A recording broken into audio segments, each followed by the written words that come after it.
Un cours en miracle, Fondation for Inner Peace, édition Octave. Je lis. Chapitre 5, section 5. Section 5. L'usage que fait l'ego de la culpabilité. Peut-être que certains de nos concepts deviendront plus clairs et prendront une signification plus personnelle si nous clarifions l'usage que fait l'ego de la culpabilité.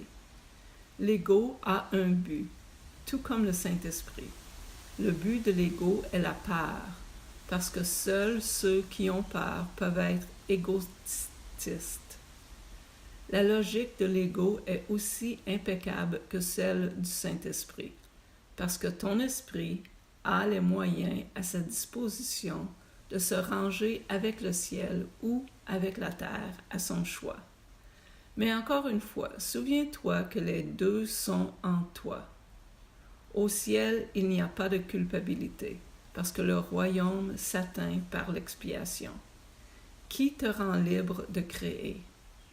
Créer est le mot approprié ici, car une fois que ce que tu as fait a été défait par le Saint-Esprit, le résidu béni est restauré et continue donc la création.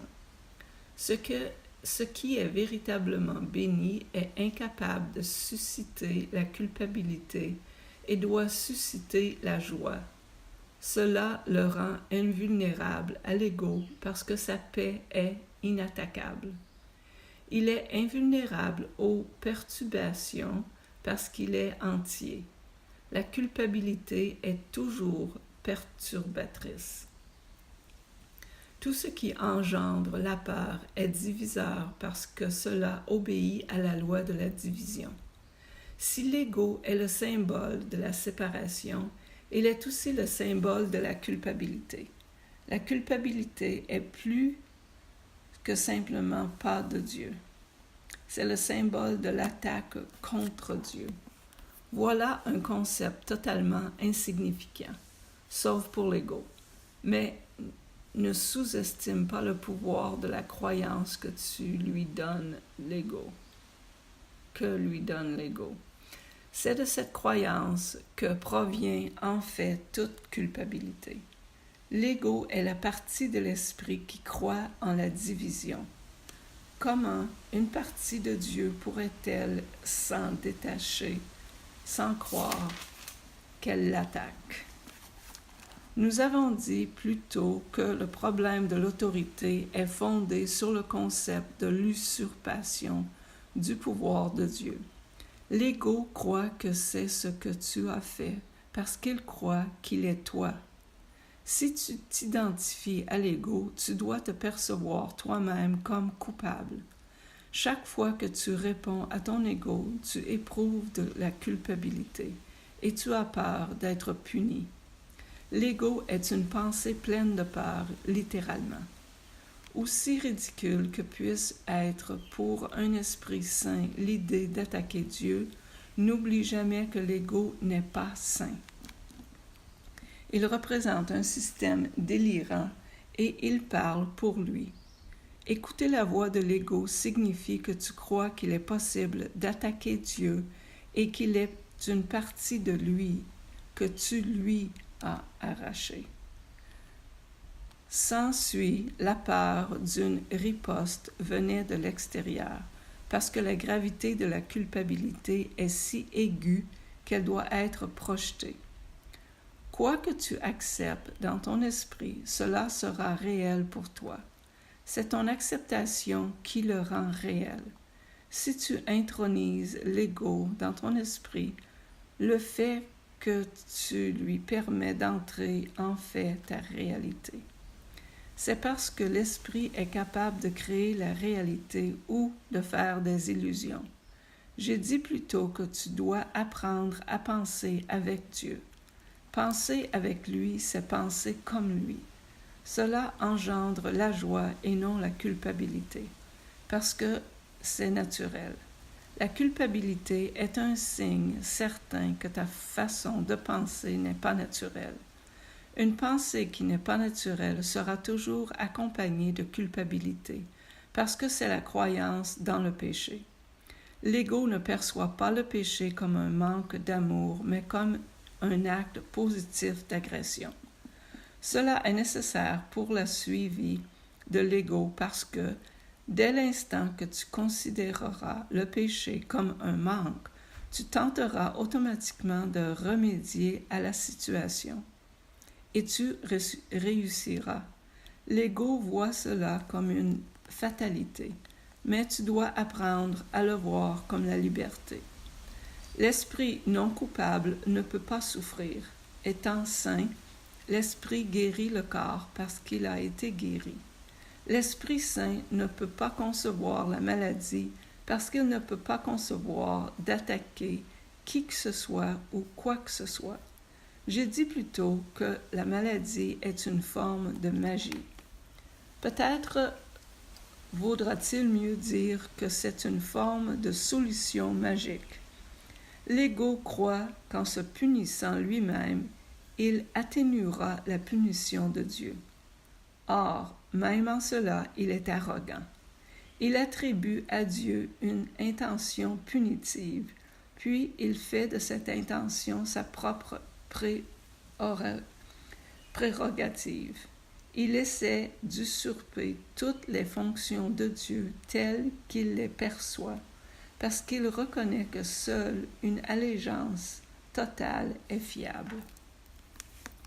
L'ego ne peut pas plus s'opposer aux lois de Dieu que tu ne le peux, mais il peut les interpréter conformément à ce qu'il veut, comme tu le peux.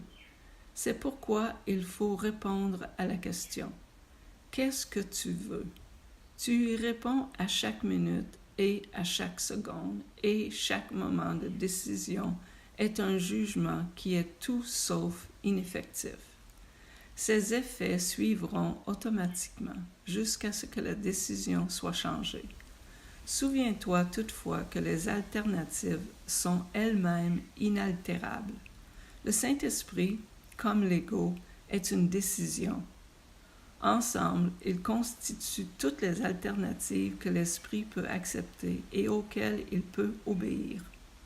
Le Saint-Esprit et l'ego sont les seuls choix qui te soient offerts. Dieu en a créé un, donc tu ne peux pas l'éradiquer. Tu as fait l'autre, donc tu le peux. Seul ce que Dieu crée est irréversible et inchangeable. Ce que tu as fait peut toujours être changé parce que lorsque tu ne penses pas comme Dieu, en réalité, tu ne penses pas du tout.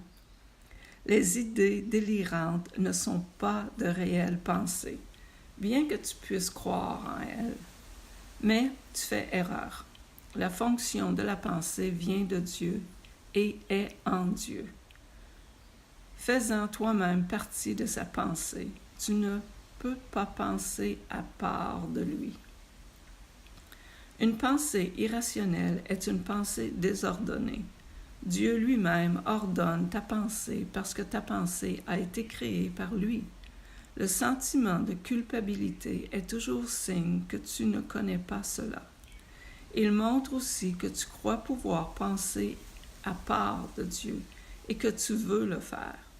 Chaque pensée désordonnée s'accompagne de culpabilité dès son commencement, et c'est la culpabilité qui la maintient dans sa continuité.